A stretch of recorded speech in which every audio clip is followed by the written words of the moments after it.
Guys, nahirapan ba kayo pag gumamit kayo ng CapCut? So pagdating doon sa dulo may watermark. So may paraan tayo guys na patanggal yan. So saglit na guys. So mas maganda sundan nyo ang bawat step na gagawin natin para masundan nyo at makuha nyo.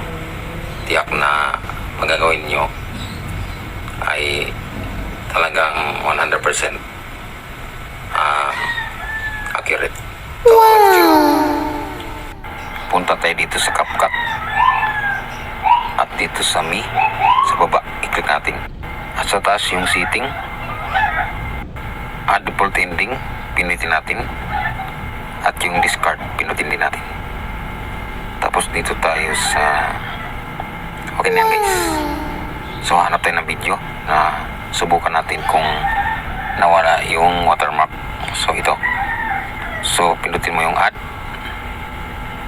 tapos export pinutin natin. So okay na. At ngayon punta naman tayo dito sa gallery. Titingnan natin kung okay na ba yung video. Susundan lang natin guys. At kung mahilig kayo sa ganitong content, huwag sana natin yung kalimutan na mag-follow at pag-share na rin po sa mga kaibigan natin. At for more tips, follow and share. Thank you.